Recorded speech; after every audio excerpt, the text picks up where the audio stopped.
వందనములు అయ్యగారికి, అమ్మగారికి, మరణాత ముఖ్యంగా సంఘమంతటికి కూడా మరణాత 4వ మాటను ధ్యానించుకున్నాము. మత్తయి సువార్త 27వ అధ్యాయము 46వ వచనము.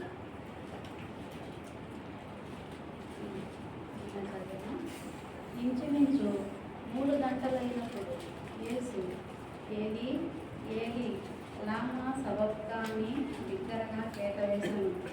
ఆ మాటకు నా దేవా నా దేవా నన్నెందుకు చేయి విడిచితివని అర్థము.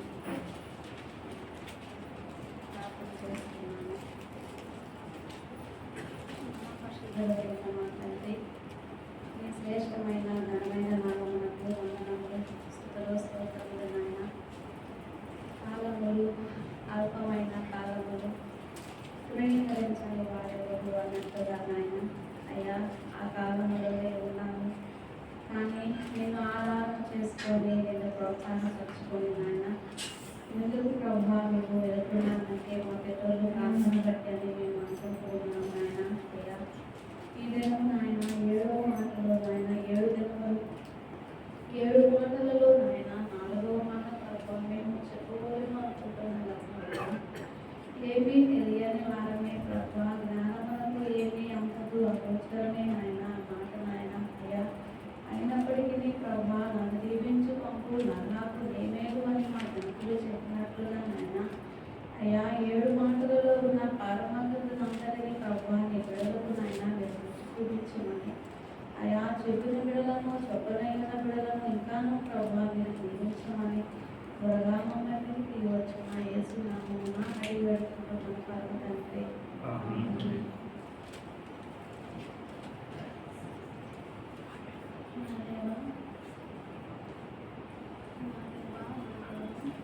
నన్నెందుకు చేయి విడిచింది అనే మాట తర్వాత నాకు ఇచ్చారు. ఫస్ట్ మాట అనుకున్నాను, తర్వాత మళ్ళా ఇచ్చారు. చెప్పాలని అనుకోలేదు మాట అసలే. కానీ తండ్రి ఇది ఈ పాలెము, ఇది ఒక సేవకుల పాలెము అన్నారు కాబట్టి సరే చెప్తాము అని నిలబడటం జరిగింది. కొంచెంలో నమ్మకంగా ఉండేవాడు ఎక్కువలో కూడా నమ్మకంగా ఉంటాడు. కొంచెంలో నమ్మకంగా ఉండేవారికి ఎక్కువగా బాధ కలుగుతుంది, ఎక్కువగా బాధ. కొంచెము రొట్టె, కొంచెము నూనె దగ్గరికి ప్రవక్త పంపబడ్డాడు. కొంచెముగా ఉండడం ముఖ్యం కదా అనే దాని కొరకు నిలబడవలసి వచ్చింది. కానీ మాట గురించి నాకు అసలు ఏం తెలియదు. అంటే కొంచెముగా ఉన్నప్పుడు నీతివంతులుగా తీర్చబడతాము.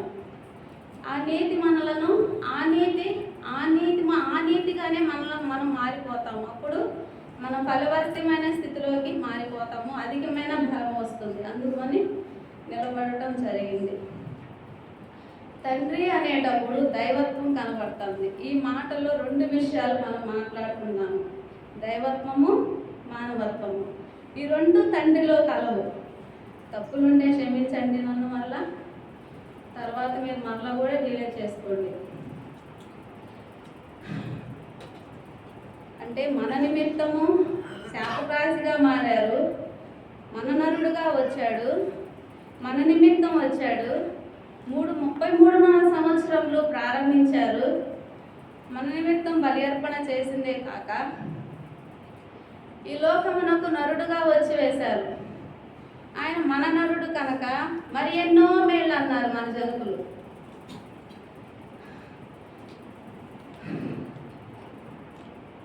మానవత్వం, దైవత్వం గురించి చూస్తే కనుక పేతురు గారు మునిగిపోయేటప్పుడు చెయ్యి ఇచ్చారు, అది దైవత్వం.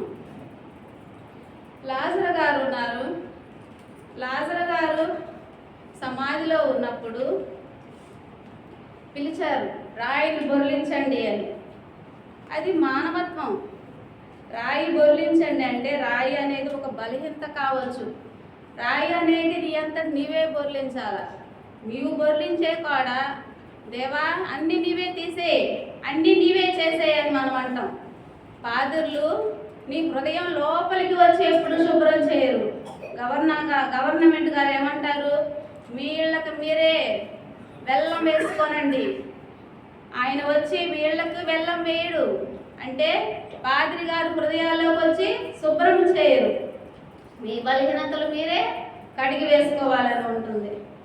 అంటే దీని ఉద్దేశం ఏం చెప్తున్నానంటే, నువ్వు బాప్టిజం తీసుకుంటే సరే, లేకపోతే ఏదైనా బలహీనత మనలోనికి వచ్చినప్పుడు వెంటనే యేసు రక్తంతో మనం కడిగి వేసుకోనవలెను, లేకపోతే ఆలస్యం అయిపోతుంది. లాజరు గారిని లేపినప్పుడు దైవత్వం కనబడుతుంది, పిలిచినప్పుడు మానవత్వము, లేపినప్పుడు దైవత్వం కనబడుతుంది. ఇంత మట్టికి ఓకేనండి, సరేనా?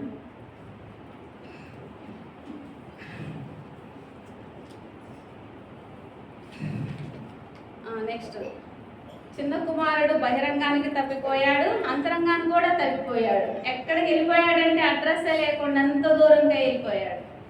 ఆయన నిమిత్తం కూడా ప్రాణం పెట్టాడు. నువ్వు నేనేమైనా బాగున్నామనా? అసలు కాదు. అంటే ఉదాహరణగా తీసుకుంటున్నాను అంతే. నేను అపార్థం చేసుకోవాలండి నా మాటలు. ఒక ఎడబాటును బట్టి ఆ మాట పలుకుతున్నారు, నా దేవా నా దేవా అని పలుకుతున్నారు.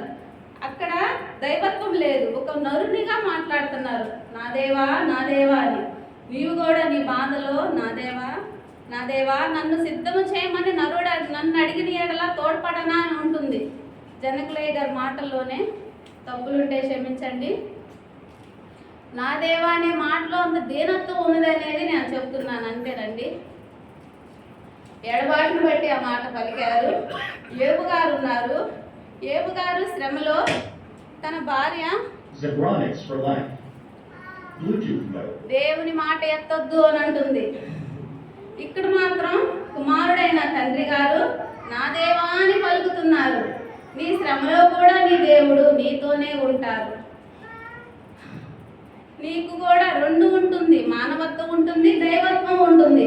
కానీ ఈ మాటలో కేవలం మానవునిగా పలుకుతున్నాడు. అలాగని దేవుడు కాడా? దేవుడు ఆయన. రక్షణ సంకల్పమే నీ పూర్ణత కొరకే వచ్చిన క్రీస్తు ప్రభులు వారైనా. తప్పులుంటే క్షమించండి.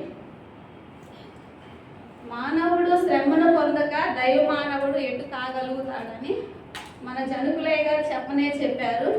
ఆయన ఒక మాదిరి చూపించారు. భూలోకానికి వచ్చినప్పుడు కన్నీండి యాచనలు సత్యమందు ప్రతిష్ఠించబడ్డారు. అనేకమైన విధేయత చూపించారు. మెయిన్ పాయింట్ విధేయత చూపించారు. భారమును భరించారు. సిలువ మరణం అనేది ఒక మనకు దీవెనది.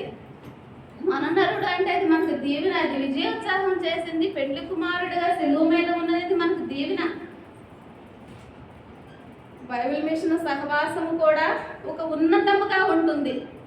ఉన్నతమైన సహవాసం ఎప్పుడు ఎలా ఉంటుంది? అసాధ్యముగా ఉంటుంది. మన ముందర అసాధ్యము, ఇది ఎలా ఇది కఠినమైన మాట, ఇది ఎవరు సహించగలరు అని ఉంటుంది. శిష్యులు అంటారు, కళ్ళు మూసుకోవటమే అన్నిటికీ. కళ్ళు మూసుకుంటే కష్టం కనబడదు, ఇష్టమే చేసుకోగలుగుతావు.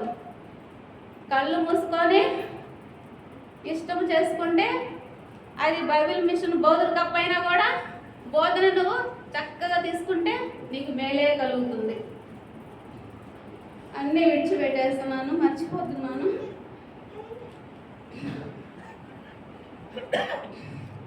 దాటలేని వారితో దాటిపోవడం, దాటలేని వారితో దాటించు. ఎక్కడికి? సేవకి. ఇది సేవకుల పాలెం అన్నారు కదా. అందరూ సేవకులు అవ్వాలని అన్నారు కదా. అంటే అందరూ ఎలా ఉన్నారు? గట్టి పిండాలుగా ఉన్నారు. మా సంఘంలో అందరూ ఎలా ఉన్నారు? గట్టి పిండాలాగా. కదిలిస్తే ఎవరు చూసినా వాక్యం చెప్పేవారుగా ఉన్నారు. వాళ్ళ దృష్టి ఎలా ఉన్నారంటే సూక్ష్మమైన స్థితిని కూడా వారు చూడగలగల. సూక్ష్మమైన స్థితిలో అంటే దేవుని ప్రేమను చూడగలగల. సూక్ష్మమైన స్థితిలో అలా ఉండగలిగితేనే వారు సేవ చేయగలుగుతారు. రాజీవ్ గారు కూడా చెప్పారు కదా, అందరూ సేవకులు ఇవ్వాలి ఇక్కడ అని చెప్పేసి. నా మాట కూడా అంతే, సేవ చేయాలనేది. నీ వల్ల అవుతుందా అంటే కొన్నాళ్ళకైనా వస్తుంది కదా కొత్త వార్త అనేది నా విశ్వాసం, అంతే. ఈ యొక్క సజీవయాగ సంవత్సరము కదా ఈ సంవత్సరము. హృదయమైన ఈ సజీవయాగ సంవత్సరములు మనం ప్రారంభించింది చూడాలా, కొనసాగింది చూడాలా, జరిగేది చూడాలా. ఆయనకేమో అనంతము, ఆయనకేమో నిత్యత్వం, మనకి మాత్రం 40 దినాలు మాత్రమే సిలువ చేయాలి. ఈ దినము నువ్వు ఎలా చూస్తున్నావు అనేది ఇంపార్టెంట్. వేలాడుతున్నాడు నీ తండ్రి, కుమారుడైన తండ్రి వేలాడుతున్నారు సిలువ పైన. నువ్వు ఎలా చూస్తున్నావు? నువ్వు లోక పాపములు మోసుకొని దేవుని గొర్రెపిల్లగా చూస్తున్నావా? దహించబడుతున్నారని చూస్తున్నావా? కాలిపోతున్నారని చూస్తున్నావా? దీవుల కర్త నా తండ్రి అని చూస్తున్నావు అనేది ఇంపార్టెంట్. ఈయన ఇప్పుడు ఎలా ఉన్నారు నా తండ్రి? కోత యజమానుడు. ఈ కాలం ఎలా ఉన్నది? రాకడ కాలము. హృదయాలపైన దేవుని వాక్యము రాసుకుంటే గాని నిలబడలేని కాలము. అందుకే దాచుకోవాలా, కాబట్టి దాచబడతాము. తప్పులుంటే క్షమించండి. యోహాను గారు ఉన్నారు. మనిషి ఒక్కడే. మనుషులు మాత్రం రకరకాలుగా చూస్తున్నారు ఆయన. ఎలాగ చూస్తున్నారు? కొందరు శాస్త్రులేమో దైమలు పట్టినవానిగా చూస్తున్నారు, అంటే పిచ్చివానిగా చూస్తున్నారు. యోహాను గారిని తల్లిదండ్రులు నాజీరుగా చూస్తున్నారు. యోహాను గారిని మళ్ళా ఇశ్రాయేలు అరణ్యవాసిగా చూస్తున్నారు, నేరస్తునిగా చూస్తున్నారు. నీ ప్రభు పెండ్లి కుమారుడు ఒక్కడే, అతడు మండుచు దహించు అగ్ని వలె చూస్తున్నారు, దీపమై ఉన్నారని చూస్తున్నారు. నువ్వు చూసే కోణములోనే అంతా ఉంటుంది. తర్బీదంతా నువ్వు చూసే కోణములో ఉంటుంది. అందుకే మన మనసులు బట్టి జనకుల దీవెన.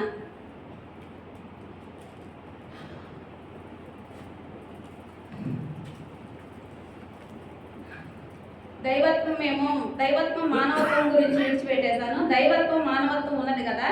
దైవత్వం ఏమో కరుగుచు ప్రజ్వలిస్తున్నది, మానవత్వం ఏమో కరుగుచు ప్రవహిస్తున్నది. దైవత్వం ఏమో నడుము నుంచి పైకి, మానవత్వం ఏమో తల మొదలుకొని పాదాల వరకు కరుగుచు ప్రవహిస్తూ ఉన్నది. అర్థమవుతుందా? ఈ సర్వాగ్ని ఎదుట, ఈ సజీవ సర్వాగ్ని ఎదుట జాడించే స్థితి ఉంటుంది. ముసుగు తెన్ని పడుకునే స్థితి లేదు. సజీవ యాగం అన్నావయ్యా, కనీసం ఒక పిచ్చుకలాగైనా, వాన కోవిల్లాగైనా నీ బలిపీఠం మీ ఎదుట నాకు స్థలము కోరుకోండి అయ్యా అని కోరుకోవాలా? అవునా? కోరుకోవాలా? ఈ పాఠాలు విన్నాం మనం. దాచుకుంటే దాచబడతారు. నువ్వు గూటి స్థలం విడిచిపెడితే నీకు ఎంతో ప్రమాదం ఉన్నది. నువ్వు గూడు కట్టుకో, వానకోవలో గూడు కట్టుకో, ఈ సజీవ యాగులో గూడు కట్టుకో, బ్రతుకుతావు అని అంటానే ఉన్నారు. అర్థమవుతున్నాయి అన్న మాటలు. అంతా వెచ్చదనం అనుకోవడానికి వీల్లేదు. ముసుగదాన్ని పడుకున్నా కూడా వెచ్చదనంగానే ఉంటుంది. అది వెచ్చదనమా? నిజమైన వెచ్చదనమా? అసలు కాదు. పరిశుద్ధాత్మ తండ్రి వెచ్చదనం వేరు. నువ్వు కదిలితే కలబడాల. అలాంటి స్థితిలోకి నువ్వు వెళ్ళిపోవాలా. అటు నుంచి ఇటు వెళ్ళిపోతున్నాను. ఆత్మ సంబంధమైన వాడు అన్నిటినీ వివేచిస్తాడు. ఉప్పు తిన్న వారము అని అంటారు ఇశ్రాయేలు ప్రజలు. నేను బైబిల్ మిషన్ వాడిని కేకలు వేసుకుంటా, నేను మేకం ఎక్కుతానంటే సరిపోతుందా? మొదట నువ్వు లోకాన్ని విడవాల. వాక్యాన్ని నువ్వు పట్టుకోగలగాల. వాక్యం సారం కలిగి ఉండాలి. ఉప్పు సారం ఇంపార్టెంట్ ఇక్కడ. ఉప్పు సారం కలిగాల. నీ ఉప్పు తిన్న స్థితిలోనే ఉండిపోతే నీకు తుప్పు రాలిపోతుంది. అంటే ఉప్పు సారం లేని కాలం వస్తుంది కాబట్టి తుప్పు రాలిపోతుంది. అది అయిగా చెప్పిన మాటలండి, నా మాటలు కాదు ఇవన్నీ.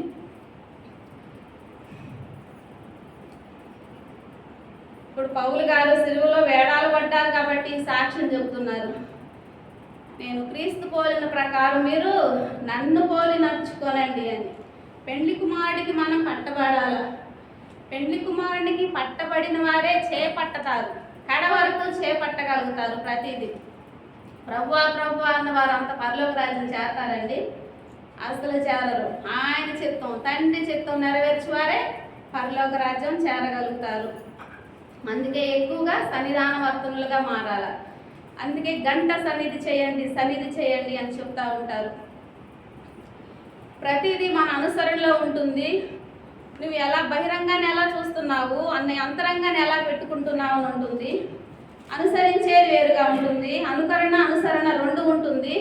బహిరంగం అంతరంగం లోబడేది ఉంటుంది. వీళ్ళలో ఈ యొక్క క్రమంలో నీకు విభేదాలు వస్తాయి. ఏం తినాలి, ఏం తాగాలి, దేవుని సేవ చేస్తా ఉంటే ఏం తినాలి, క్రమాలు చేయాలి, సేవ చేయాలి అంటున్నారు అని అనిపిస్తుంది.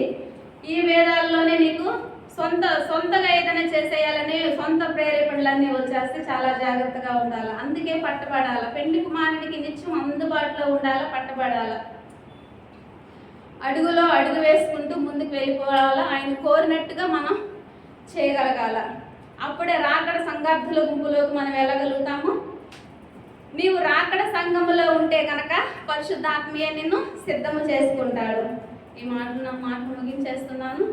పెండు కుమారుడు తండ్రి కొద్ది మాటలు దీవించిన కాక.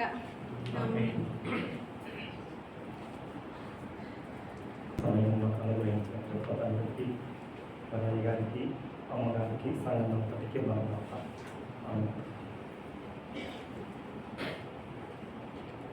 ప్రభు శిలువలో పలికినటువంటి 4వ మాట మార్కు సువార్త 15వ అధ్యాయము 34వ వచనం ఇలా చదువుతుంది.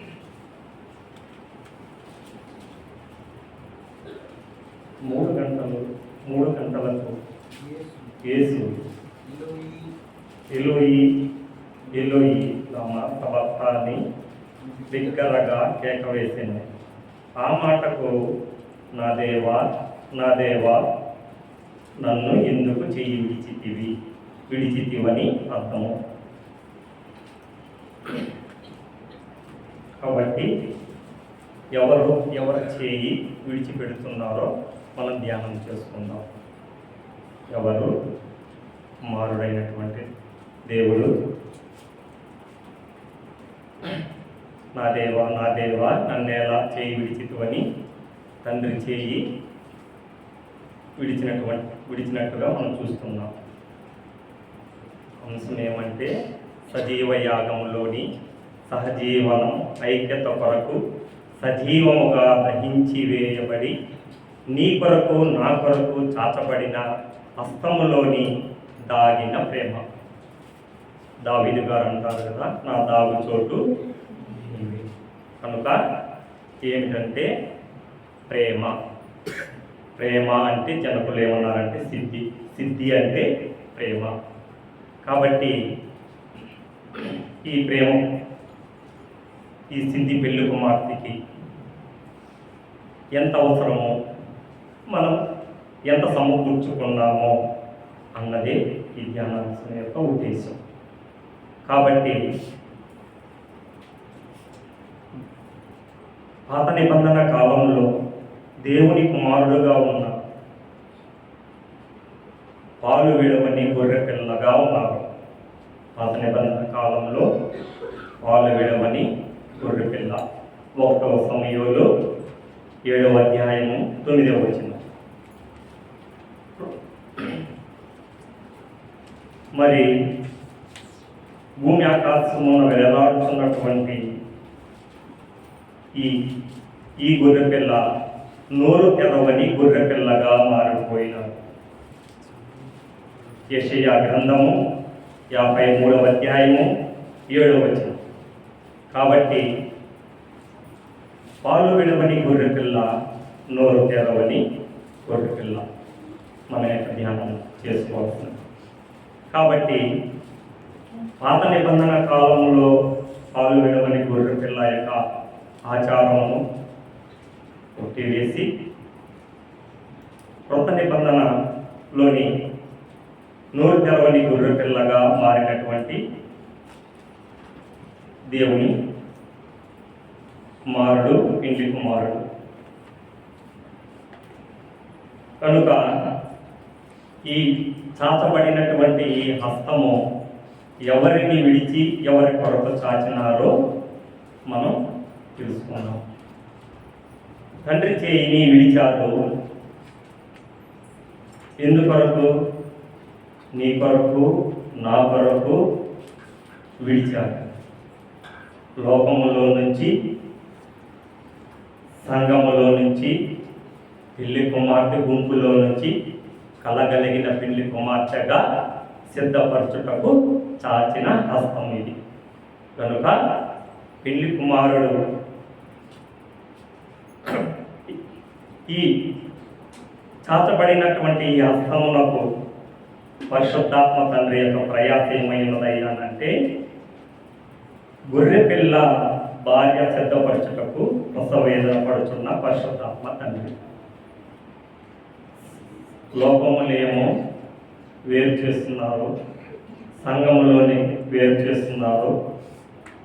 సంఘములో నుంచి పెళ్లి కుమార్తెగా సిద్ధపరిచి కలగలిగిన పెళ్లి కుమార్తెగా ఆయత్తపరిచి గొర్రె పిల్ల యొక్క భార్య అని నామకరణం కొరకు సిద్ధపరుచున్నటువంటిగా మనం చూస్తున్నాం.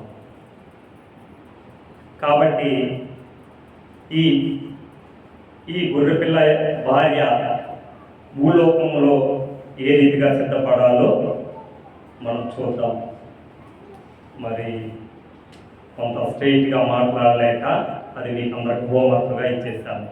ఎలా సిద్ధపడాలి అంటే ఈ సజీవయాగ సహజీవనములోని ఐక్యత కొరకు సహజీవ యాగముగా దహించబడుతున్నటువంటి ఈ సజీవయాగ్ని.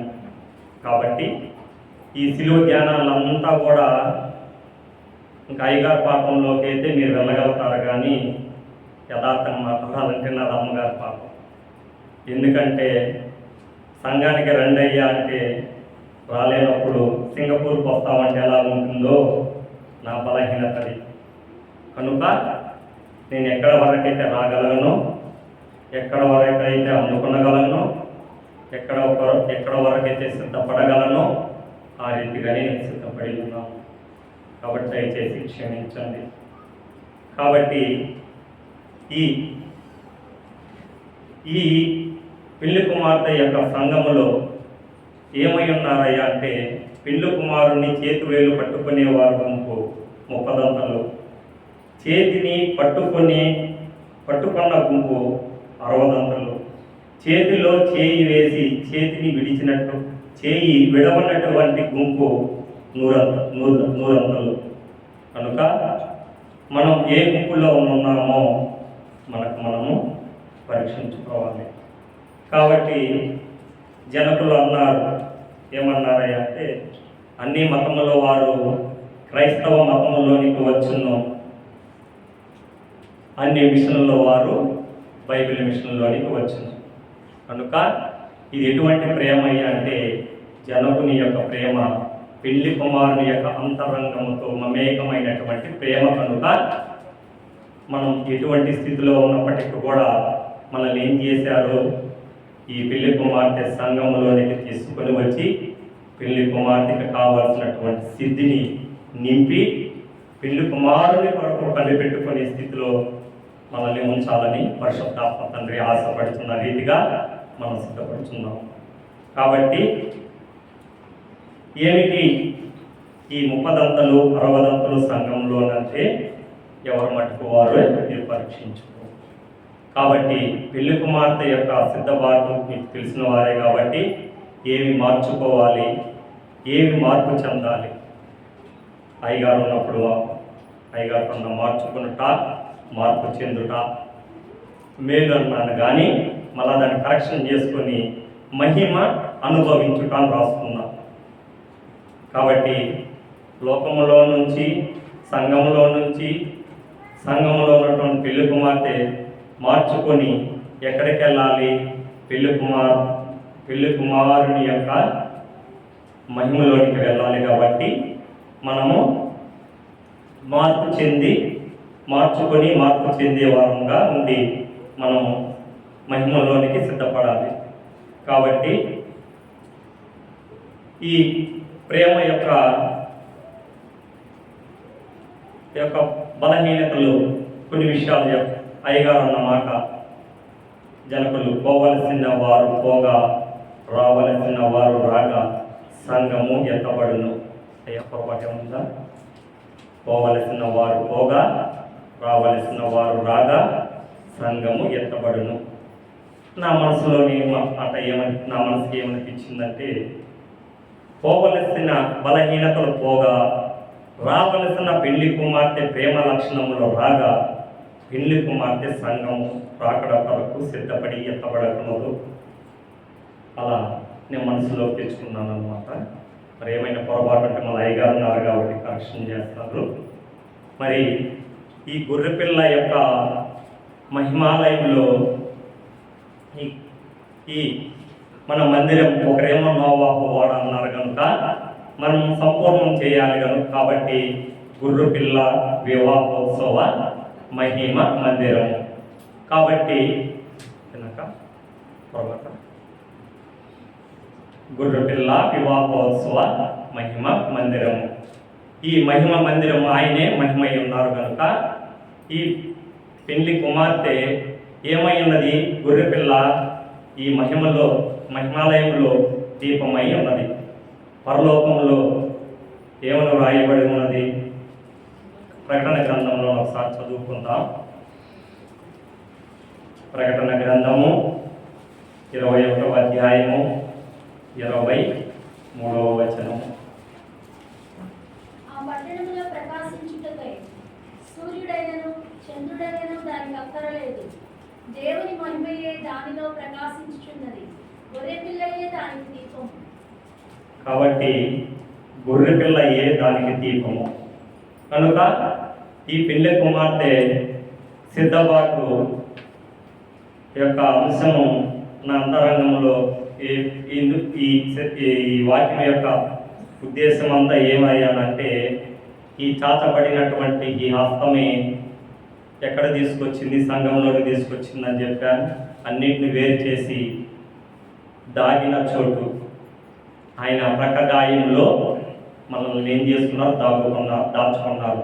ఈ ప్రక్క గాయమే ఆయన బయలుపరిచిన బైబిల్ మిషన్ కనుక ఈ ప్రేమ ఈ హస్తము ఎక్కడ వరకు చాచింది? సిద్ధపడిన వారి వరకు చాచినటువంటి ఈ హస్తం. అయ్యా, మేము ఈ హస్తములో చేయి వేసే వారం ఉన్నామా? చేతిలో చేయి వేసే వారం ఉన్నామా? చేయి పట్టుకునే వారం ఉన్నామా? వ్రేలు పట్టుకుని నడిచే వారం ఉన్నామా? కాబట్టి వయసును బట్టి అయితే మనకి సీనియారిటీ ఉంది కానీ మనకందరికీ కానీ ఏం అనుభవం కావాలనేసి ప్రయాసపడుతున్నారు పరిశుద్ధాత్మ తండ్రి కానీ మన ఆత్మీయ తండ్రి గారు కానీ పేరుకు తగినటువంటి సంఘంగా ఉండాలి. గొర్రెపిల్ల వివాహోత్సవ మహిమ మందిరంలో ప్రతి ఒక్కరు ఏమై ఉండాలి? గొర్రెపిల్ల పరలోకంలో భార్యగా సిద్ధపడే విధంగా సంఘంలో మనం ఉండాలనేది మన ఆత్మీయ తండ్రి యొక్క ఆశ, ఆశయం, ఆలోచన. కాబట్టి ఈ సిద్ధపడినటువంటి ఈ పెళ్లి కుమార్తె అంతరంగ సంస్కార భోజనం అందుకున్నటకు సిద్ధపడాలి. కాబట్టి ఎప్పుడు అలా రాగలుగుతుందంటే చెప్పాను, మార్చుకోవాలా, మార్పు చెందవలసిన విషయంలో మార్పు చెందాలా. తర్వాతే పరలోకంలో పెళ్లి కుమారుడు భూమి మీదకి వచ్చి ఆయనే స్వయముగా తన హస్తములతో మనకి సంస్కారం అందుకునేటువంటి స్థితిలోనికి మనం సిద్ధపడాలి. ఇది పరిశుద్ధాత్మ తండ్రి యొక్క ప్రేమ. కాబట్టి అంత ప్రేమ కలిగి ఉండాలి. కాబట్టి ఈ బుద్ధి కలిగిన కన్యకులు, బుద్ధి లేని కన్యకులు ఒకే గుంపు ఉన్నప్పటికీ కూడా ఏమిటి కావలసినటువంటి సిద్ధిని సమకూర్చుకొని కేవలం పెళ్లి కుమారుని మీద ఆధారపడేవారు ఉంటారే కానీ లోకమును ఆధారం చేసుకునేవారుగా ఉండరు. కాబట్టి లోకములో ఆనుకునవలనే కానీ ఆధారము చేసుకొనకూడదు. కాబట్టి మనం ఈ పెళ్లి కుమార్తె యొక్క అనుభవం అంతా కూడా ఇందులో ఉంది. అంటే సంఘ సావాసము, వాక్య సావాసము, సంఘ సావాసము, సన్నిధి సావాసం. కనుక గదిలో మన అయ్యగారు అంటుంటారు కదా, ఎక్కువసార్లు గదిలో ఎవరున్నారు అంటే నేను, నా ప్రభు. కనుక ఈ పెళ్లి కుమార్తె యొక్క సిద్ధపాటు గదిలోనే. కాబట్టి పెళ్లి కుమారుడు అంతఃపురం నుండి, పెళ్లి కుమార్తె గదిలో నుండి రావాలి. యోవేలు గ్రంథము 2వ అధ్యాయము 16వ వచనం. కాబట్టి మన యొక్క సిద్ధపాటు అంతా ఎక్కడ ఉండాలి, ఎక్కడ వరకు మనం ఉండాలి, ఏ బలహీనతల నుంచి మనము విడిచిపెట్టాలి. వేటిని విడిచిపెట్టాలి? వేటిని మనం పట్టుకోవాలి. కాబట్టి ఆయన పట్టుకునే వారందరూ కూడా ఏమై ఉంటారయ్యా అంటే ఆయన హస్తము పేతురుని ఏం చేసింది? ప్రభువుతో నడవాలనుకున్నారు. ప్రభువుతో పేతురు గారు. ఇది నాకు చాలా ఇష్టం. కాబట్టి ప్రభు యొక్క హస్తము పేతురు యొక్క బలహీనతను చూసి ఓ అల్ప విశ్వాసి అని పేతురని తన అంతరంగాన్ని ఆపరేషన్ చేసినట్టుగా మనం చూస్తున్నాం. తీసివేశారు అల్ప విశ్వాసాన్ని. కాబట్టి ఆ మాట అనిన తరువాత పేతురుకి తన హస్తం ఇచ్చినట్టుగా మనం చూస్తున్నాం. ఏమిటి ఈ హస్తం? మహిమ హస్తం పేతురు గారికి ముద్రించకపోతే చలామణి అయ్యేవారు కాదు పేతురు గారు. ఈ భూలోకంలో ఒక కలెక్టర్ గారు ఒక ఆర్డర్ వేయాలంటే సైన్ మాత్రమే సరిపోదు, కానీ తన కలెక్టర్ సీల్ కూడా ఏం చేయాలి? ముద్రించాలి. అప్పుడే ఆ ఫైల్కైనా ఆర్డర్కైనా కూడా విలువ. అలాగే పేతురు గారిని ముద్రించినటువంటి హస్తము. కాబట్టి ఈ హస్తము సేవా హస్తములోనికి నడిపించినట్టుగా మనం చూస్తున్నాం. కాబట్టి క్రీస్తు అనే బండ మీద ఆయన పునాది వేశాడు. కాబట్టి మనము కూడా ఆయన హస్తములు మనం ధ్యానించుకోవాలంటే చాలా ఉన్నాయి, కానీ నేను తక్కువ సమయంలోనే మీకు వివరించాలని ఆశపడ్డాను. మరి అయ్యగారి కంటే చాలా ప్రేమ కాబట్టి ఎక్కువ టైం తీసుకుంటుందని నేను తక్కువగా తీసుకున్నాను. మరి స్త్రీలను గౌరవించాలి కాబట్టి వారిని క్షమించాలమ్మా. కాబట్టి ఈ గొర్రెపిల్ల యొక్క వివాహోత్సవ మహిమ మందిరంలో మనమంతా ఏమై ఉండాలంటే మౌనముగా ఉండాలి. కాబట్టి మౌనము మాట్లాడుట వెండి వంటిది, మౌనముగా ఉండుట బంగారు వంటిది అన్నారు. కనుక మనం మౌనముగా ఏం చేయాలా? సిద్ధపడాలి. కాబట్టి మన ఆత్మీయ తండ్రి గారు కూడా ఆదివారం 6వ తారీఖు నా దేవా నన్ను ఎలా చేయి విడిచితువని వాక్యం చదివినట్టుగా మనం విన్నాం. మరి అప్పుడు రోజా వైపు నేను చూశాను.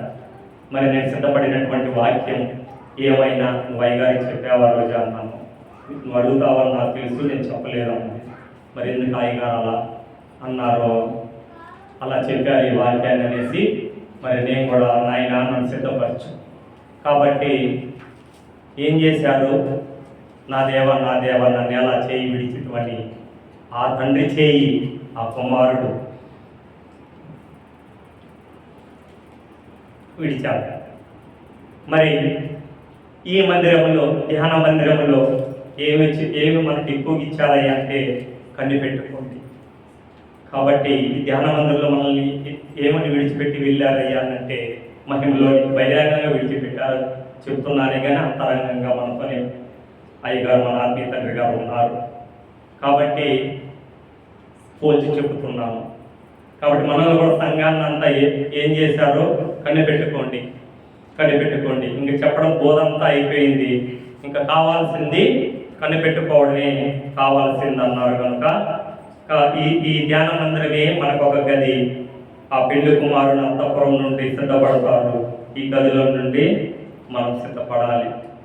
కాబట్టి ఈ ప్రేమ శిష్యులు అనేకులను మార్చినట్టుగా మనం చూస్తున్నాం. అంటే ఈ 30 దంతలు, 60 దంతలు, 100 దంతలు అందరూ కూడా యేసు ప్రభువుని వెంబడించినటువంటి శిష్యులలో ఉన్నారు. తర్వాత వాళ్ళు సంపూర్ణముగా పునరుత్థానం తర్వాత సంపూర్ణముగా సిద్ధపడినట్టు మనం చూస్తున్నాం. కాబట్టి ఈ ప్రేమ ఏమై ఉండాలి అని అంటే యథార్థమైన ప్రేమై ఉండాలి. కనుక జనకులు చెప్పిన మాట ఏంటయ్యానంటే నటనా భక్తి నాశనమునకు తీసుకుని పోవు, నటనా ప్రేమ అంతే. కాబట్టి సమయం ఉన్నది కనుక గడువుల మీద గడువులు పరిశుద్ధాత్మ తండ్రి మనకి ఇస్తున్నారు కనుక యథార్థమైన ప్రేమ కలిగి ఉండాలనేదే ఈ ప్రేమ నేను తీసుకోవడం జరిగింది. అంటే మీకు అర్థం అవ్వాలని చెప్తున్నాను. రోజా ప్రభుకాంతాక మా బిడ్డ అంటుంది అనుకుందాం. తర్వాత అక్క ఉన్నారా అంటాం, మా బిడ్డ ఉంది చంద్ర అంటారు. తర్వాత ఒకసారి ఉన్నారా అంటాం, రోజా ఉంది అంటాం. అక్క ఉన్నారా అంటాం, ఎవరు నీ పెళ్ళామా అంటే ఏమంటారు, ఎక్కడి నుంచి ఎక్కడి దాకా వెళ్ళిపోయింది. అది మనలో ఉన్నది. మనం ఏమనుకుంటున్నాం, యేసయ్య మరి సహోదరు చాలా పొగిడారు, కానీ నన్ను నేను పొగుడుచుకోలేను, నేను ఇతరులని పొగడను. మనకందరికీ ఏమంటే మనం ఏమనుకుంటామంటే ప్రభుకాంత చూస్తే లావుగా ఉన్నారు, సీటువా మేడం బాగున్నారు, కష్టపడతారంటారు. కానీ వాళ్ళ పని చెప్పిన పని చేయగలగరా? చేయలేరు అనారోగ్యాన్ని బట్టి. కాబట్టి వాపు వేరు, బలుపు వేరు. బలుపు ఏం చేస్తుందయ్యా అంటే పని చేయుటకు శక్తిని ఇస్తుంది, ప్రభు పని కొరకు. వాపు ఏం చేస్తుందంటే మోసం చేస్తుంది. అదే మోసపోయేటువంటి ప్రేమ. భక్తి పరువులు అని మనం అనుకుంటాం, చూచేవారే సాక్ష్యం ఇవ్వాలి మన జీవితంలోనైనా మనకైనా. అలాంటప్పుడు అది లేనప్పుడు అది చెప్పకూడదు. కాబట్టి ప్రేమ యొక్క యథార్థత యొక్క అంతా కూడా ఎందులో ఉన్నదంటే పెళ్లి కుమారుని యొక్క సిలువలో ఉన్నటువంటి పంచగాయములను అన్నిటినీ కూడా పెళ్లి కుమార్తె అలంకరించుకొని శ్రమలను ప్రేమించి సంపూర్ణ సిద్ధిని పొంది పరలోకములో గొర్రెపిల్ల యొక్క భార్యగా మనం సిద్ధపరచుటకు ఈ భూమి మీద ఈ సంఘములో మనం ప్రయాసపడుతున్నది. అయ్యగారి యొక్క ప్రార్థనలన్నిటి కూడా అలా ప్రభు ఇస్తారని నా విశ్వాసం అయితే మనస్ఫూర్తిగా నా హృదయపూర్వకంగా ఉంది. ఎందుకనంటే ఉన్నప్పుడు కన్నా విలువ బహిరంగానికి లేనప్పటికే కానీ అంతరంగంగా మనకు ఉన్నారు కనుక ప్రభువు వెళ్ళిన తరువాత 33.5 సంవత్సరాల సేవా జీవితం కన్నా 33.5 సంవత్సరమే ఎక్కువ పని జరిగింది. జనకులు కూడా నేను ఉన్నప్పుడు కన్నా నేను వెళ్ళిన తర్వాత మరింత ఎక్కువ పని జరుగుతుంది అన్నారు కనుక మన పితరులు ప్రభువు మన పితరులు మనకు మాదిరి కనుక మనకు కూడా మరి ఎంత ఎక్కువ పని జరుగుతుంది. అమ్మగారు అన్నప్పుడు అరిచి చెప్పారు, మరి ఎవరో ఏమైనా ఫలితం ఉందా అన్నారు. ఆ మాట అన్నప్పుడు కాబట్టి అంటే ఏమిటి, అయ్యగారు ప్రభు పెళ్ళి అనుకున్న తర్వాత నేను బాగా దుఃఖపడ్డాను. కానీ అది ఏ దుఃఖము, అయ్యా వెళ్ళిపోయావా అంటే ఏమి, నాకుంటే నా బిడ్డల కొరకు ప్రార్థన చేస్తారు, నా కొరకు ప్రార్థన చేస్తారు, నా అవసరతల కొరకు ప్రార్థన చేస్తారు, నాకు సహాయంగా ఉంటారు, నా దైవుడు, నా తండ్రిగా. ఇదంతా ఏమిటయ్యా అంటే బహిరంగమైనటువంటి ప్రేమ.